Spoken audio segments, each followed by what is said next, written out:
Hey everyone, before we dive in, here's something really cool. You're listening to an episode created almost entirely by AI. From the script to the voice, this is part of the AI Takeover series by Blockchain DXB, where we explore what's possible when humans hand over the mic to machines.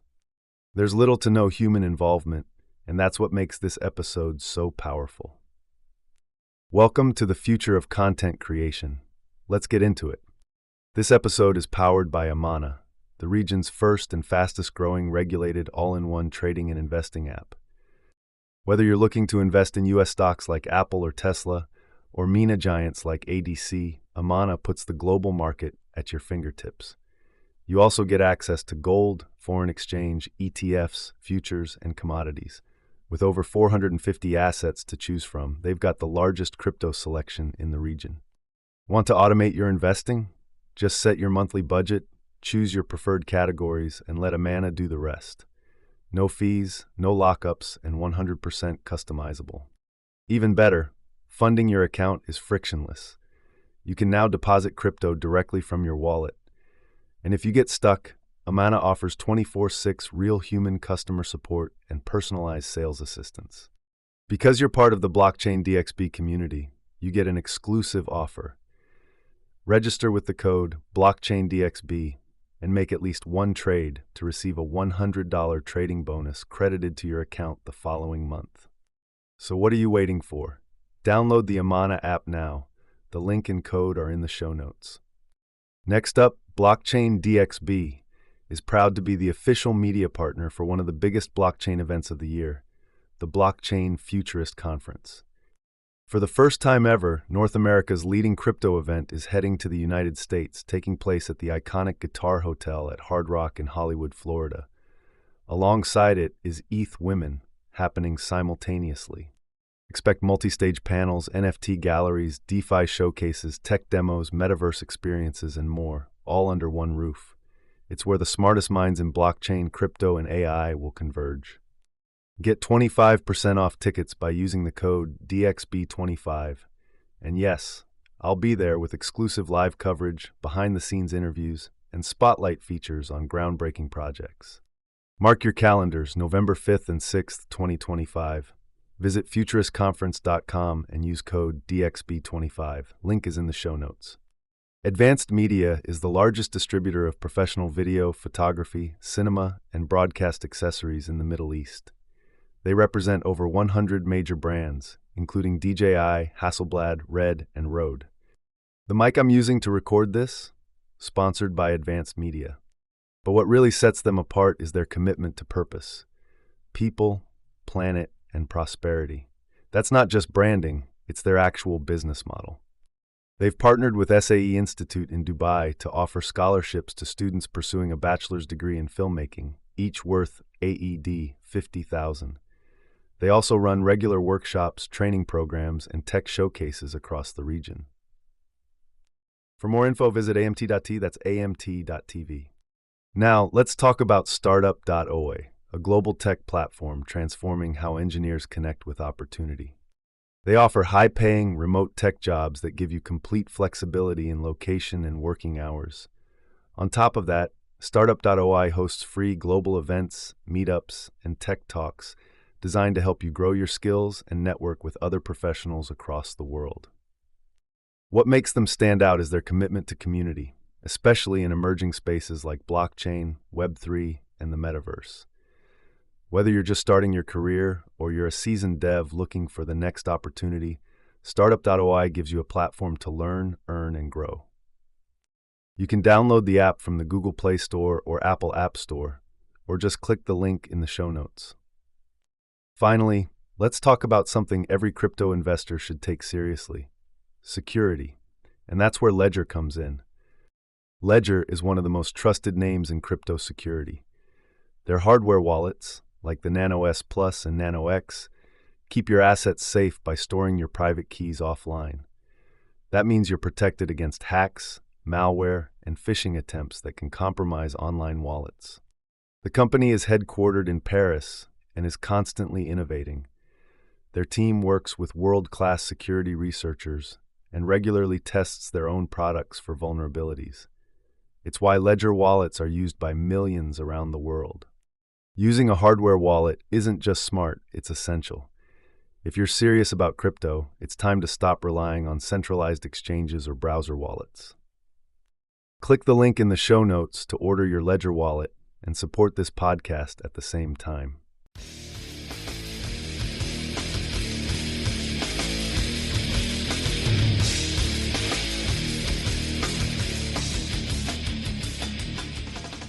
Okay, if you're feeling that real buzz in the crypto markets right now, you are definitely not alone. It's palpable, isn't it? It really is. As of today, July 9th, 2025, prices are pumping, you see significant buying activity, and it honestly feels like something fundamental is shifting beneath our feet. Mm-hmm. So our mission today is to take this stack of really recent, cutting-edge sources and do a proper deep dive. We want to uncover the interconnected forces driving this current crypto landscape. Let's pull back the curtain a bit. Exactly. We're talking everything from key geopolitical decisions, major institutional moves, these fascinating emerging market trends. And even AI, right? Its role seems to be getting bigger. Critically important, yeah. Mm-hmm. How AI is shaping what's next. Our goal here is to pull out the most important insights, the surprising facts, to help you really understand what's really going on. And the sources we have give us a pretty good snapshot: market action, politics, the big money moves, and some really forward-looking tech developments. So let's just jump right in. What's the immediate pulse? Well, what's really fascinating, looking at the current market pulse, it's not just that Bitcoin and others are seeing prices surge. Right. It's the data underneath that tells the story of how it's happening. Okay. Key metrics have stayed remarkably consistent for the last 24 hours. Consistent, meaning? Meaning this doesn't look like a volatile retail frenzy. It suggests, significant, sustained buying interest, very little selling pressure. Okay, that is a crucial difference. Yeah. And it fits with something our sources track, this metric people sometimes call Bitcoin meth. Right, not literal math, obviously. No, it's about quantifying the number of unique active transaction entities, different from just raw transaction volume. Got it. And our sources show this metric is actually down 90%. Yeah. Wow, 90%, that seems backwards, doesn't it? Prices are soaring, but fewer active entities. Exactly. It feels counterintuitive. So what does that really signal? What does this shift mean for the market's health long term? Yeah, that's the critical question. This drop, despite surging prices, it's not just counterintuitive. It feels like a profound shift in market dynamics. Mm-hmm. It signals a move away from maybe short-term retail flips towards significant long-term accumulation, probably by larger entities. So institutions, bigger players moving in for the long haul. It suggests that a fundamental maturation, maybe, potentially turning Bitcoin from just a volatile trading thing into more of a foundational treasury holding. Okay. And the global numbers, they back this up. The global crypto market cap is sitting at $3.44 trillion. That's up 2.3% in just the last 24 hours. Wow. Total market volume is around $82.9 billion, and just ETF inflows alone are $278.6 million for the day. That's serious capital. It's substantial institutional money flowing in, not just individuals clicking buy. And this flow, this unprecedented capital movement, it's not happening in a vacuum, is it? No, definitely not. It feels deeply tangled up with these broader geopolitical currents and, the powerful hand of institutional players. Yeah. To really get the deeper forces, we need to look at how decisions made, say, in Washington by figures like Donald Trump are sending ripples right across crypto. Okay. For instance, just yesterday, he extended tariffs from July 9th out to August 1st and added a new 10% tax increase on BRICS nations. Right, I saw that. And the market reaction. Well, our sources show it initially caused this, like temporary dip, but then a really quick correction, and crypto prices are actually trending up now. Interesting. Shows some underlying resilience, maybe? It does. It really highlights that. Yeah. But it also brings up the economic impact of these policies. Yeah, what does the data say? Because there's a lot of talk. Well, the data from our sources, just reporting the numbers here, shows that under the Trump administration, U.S. tariff revenues for March through June 2025, they totaled a staggering $74.7 billion. $74 billion in 4 months. Yeah, and accelerating each month. $9.6 billion in March, 15.6 cents in April, 22.8 cents in May, $26.7 billion in June. Okay, and how does that compare? Well, the source contrasts this with tariff revenues under the Biden administration, which were apparently around $60 billion for an entire year. So the source is pointing to a significant ramp-up recently, attributing it to these measures. Again, just laying out the figures. Understood. A stark difference in the numbers presented. Very. But Trump's influence isn't just tariffs. Our sources also detail how his media company, TMTG Trump Media and Technology Group, has registered for a crypto blue-chip ETF. Oh, interesting. What's in it? The proposed allocation is specific. Bitcoin 70%, Ethereum 15%, Solana 8%, Kronos 5%, and XRP 2%. Kronos. That's a bit of a surprise inclusion. It is. And what's really striking, Crypto.com is lined up to be the exclusive custodian, staking partner, liquidity provider, and it's slated for listing on NYSE ARO. Wow. Okay, big move. And get this. Following the announcement, Kronos pumped over 20%. There you go. Clear signal of the market's sensitivity to these high-profile plays. And, speaking of institutional weight, we have to talk about BlackRock. Their influence just keeps growing. As of July 8th, they're holding over 700,000 Bitcoin under management. 700,000 Bitcoin. It's an immense amount, especially considering how, relatively recently they jumped into Bitcoin, but how incredibly fast they've scaled up. The scale is just mind-boggling. But the real insight here, I think, is how their entry isn't just about holding Bitcoin. It feels like it's accelerating this whole tokenization trend. Ah, yes. Tokenizing everything. Right. It's not just a buzzword anymore. It feels like a real, tangible shift in global asset management. It's like Larry Fink's letters and his constant talk about tokenization. It's not just talk. We're maybe witnessing a fundamental re-architecting of traditional finance. Led by the biggest players. Exactly. This isn't just a shift. It feels like a systemic overhaul. Precisely. And the impact of their Bitcoin ETF, it's now the third most profitable fund by revenue. It's multifaceted. So, well, one, it brings in a whole new class of long-term investors. And these large strategic investments, they inherently help reduce Bitcoin's volatility. makes sense. Less speculative froth, more stable hands. Exactly. Which makes Bitcoin more resilient to geopolitical shocks. We saw that recently during some global tensions. Bitcoin's price barely flinched compared to some other cryptos. It's becoming less of just a trading asset and more like a, stable long-term store of value. That stability BlackRock brings. Yeah. It really is a potential game changer. But okay, beyond just holding Bitcoin, what's the next big frontier for these giants? Well, your sources are pointing definitely towards tokenization accelerating, especially in real estate. Right. Blocksquare comes up. They're described as an early pioneer, like an OG in the space. Original and foundational, yeah. And they've announced over $200 million in tokenized real estate. And crucially, it's not just theory. It's live, legal, and apparently scaling fast. That's impressive. They mentioned Mark Romani and Dennis Petrovic, known for their block chat sessions on LinkedIn Live, as key figures who've been pushing this for years. Absolutely. And it's not just pioneers like Blocksquare. We're seeing concrete government-level moves now. Look at Dubai. What are they doing? The Dubai Land Department just signed a major agreement with Crypto.com. They're planning to develop a whole digital investment environment specifically for virtual real estate assets. Wow. Okay, so leaning right into it. Directly aligns with their big real estate strategy 2033. They're targeting $1 trillion in transactions. Their vision is clearly to be a global hub for tech and real estate innovation. Tokenization seems core to that. So it's not just about, tokenizing a single building anymore. It's building the entire digital ecosystem around real estate assets. Exactly. The partnership will explore tokenization itself, digital asset trading, integrating custody, settlement, investor verification, the whole stack. A really comprehensive approach, from making the asset digital to trading it compliantly. And this, leads us nicely into another potent new narrative that's bubbling up: Ethereum Treasury firms. Ah, like the MicroStrategy model, but for Ethereum. Precisely. Inspired by Michael Saylor with Bitcoin, companies are now strategically accumulating Ether as a treasury asset.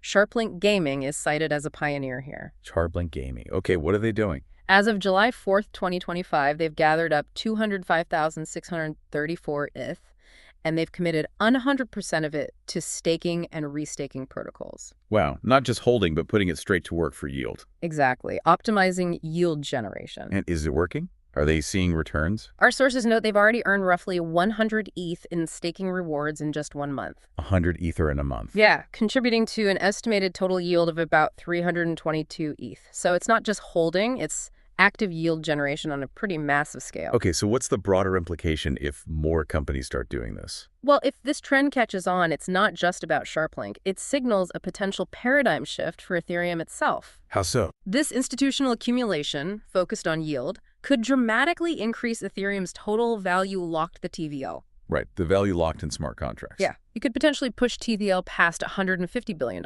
maybe even $200 billion. And what's really key here, Yes. this could happen even if on-chain transaction activity like swapping tokens or using dApps actually decreases. How does that work? Less activity, but more value locked. Because the value would be locked into securing the network via staking and restaking rather than just flowing through active transactions. It means Ethereum isn't just about dApps anymore, it's maturing into a potential treasury asset. Fundamentally altering its economic model. And potentially its long-term valuation, yes. It's a shift from just utility to also being a productive, yield-bearing asset for institutions. So it's the deep value locked up, securing the network. That becomes a primary metric, not just daily churn. That is a huge shift in how you might value Ethereum. Okay, let's quickly hit some other key ecosystem metrics that paint the rest of the picture. Decentralized exchanges, DEXs. What are we seeing there? Okay, so current DEX volume is around $12.82 billion. And in the last 24 hours, they accumulated about $82.79 million in transaction fees. Which is interesting because those fees are generally way lower than centralized exchanges, right? Much lower. Less than 1% typically compared to maybe 3-4% on centralized platforms. Really highlights the efficiency potential. Yeah. And the TVL on DEX is right now $116.74 billion. DEX dominance in the overall DeFi space is at 39.33%. And who are the big players in DX volume? Still the usual suspects. Well, PancakeSwap is still dominating with over $6.5 billion in volume. Uniswap is strong at $1.76 billion. But what's interesting is the diversity now. You've got Radium with nearly $1 billion, Fluid with over $500 million, Meteor with around $450 million. So it's not just a one or two horse race anymore. No, it's a really competitive and evolving landscape. Lots of innovation happening there. Okay, now here's a data point that genuinely caught my attention. Stablecoin volume. Yes. What about it? It's remained remarkably flat. Even with all these crypto prices pumping, usually you'd expect a lot of stablecoin movement, right? People moving funds, taking profits. That is an excellent observation. So what do the sources suggest that means? They suggest it might indicate more direct fiat currency inflows into crypto.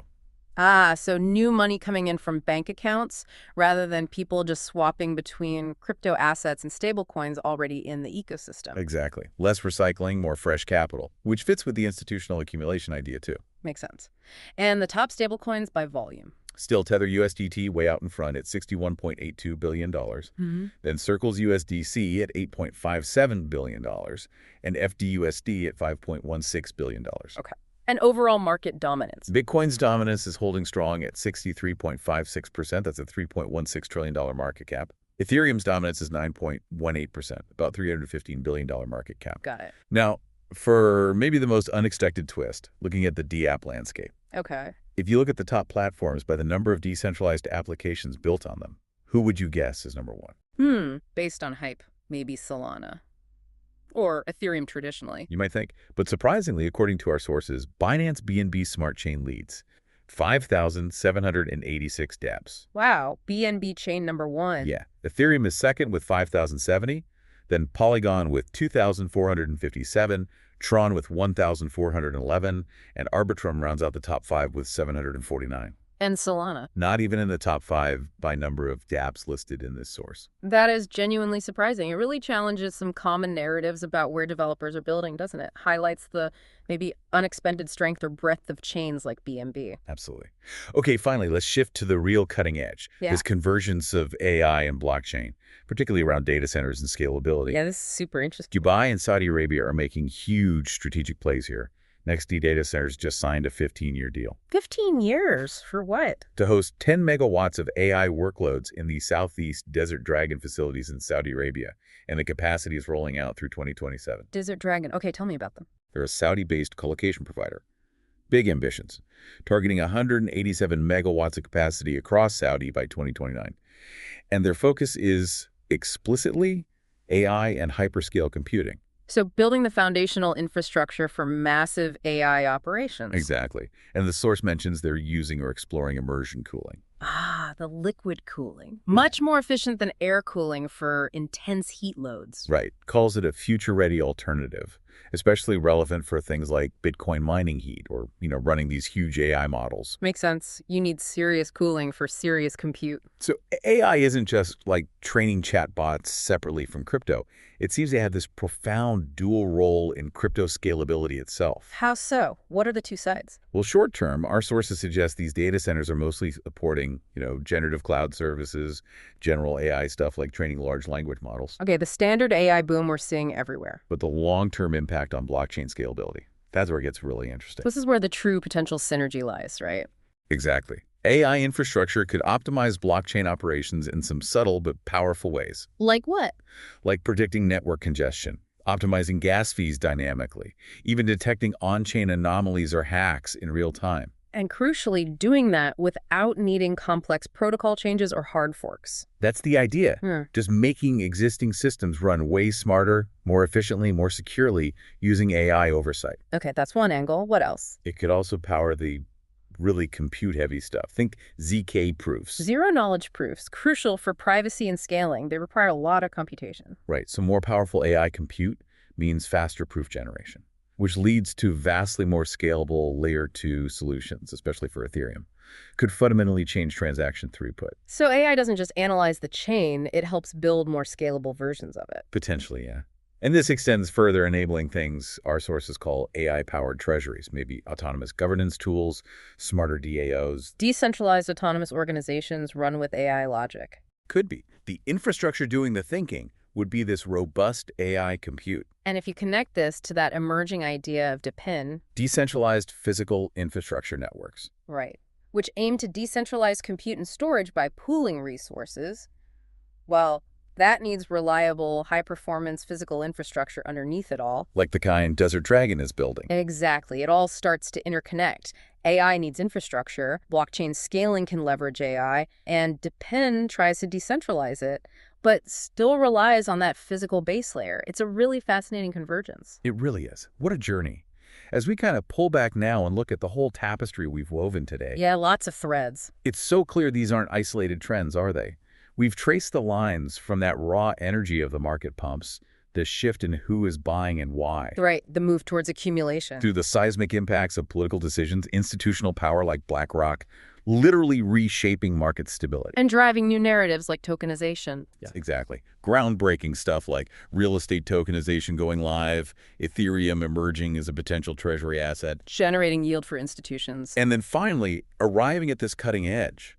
How advanced AI infrastructure isn't just some parallel tech trend, but a force that could actually revolutionize blockchain scalability itself. It's all becoming deeply intertwined. It truly is. And maybe the final thought to leave everyone with is just how these forces, geopolitics, hitting crypto prices, institutions, stabilizing markets, but also pushing tokenization, AI, potentially unlocking scalability, how they all hint at this increasingly complex, deeply interconnected digital future. It really demands we keep exploring, keep thinking critically about how it all fits together.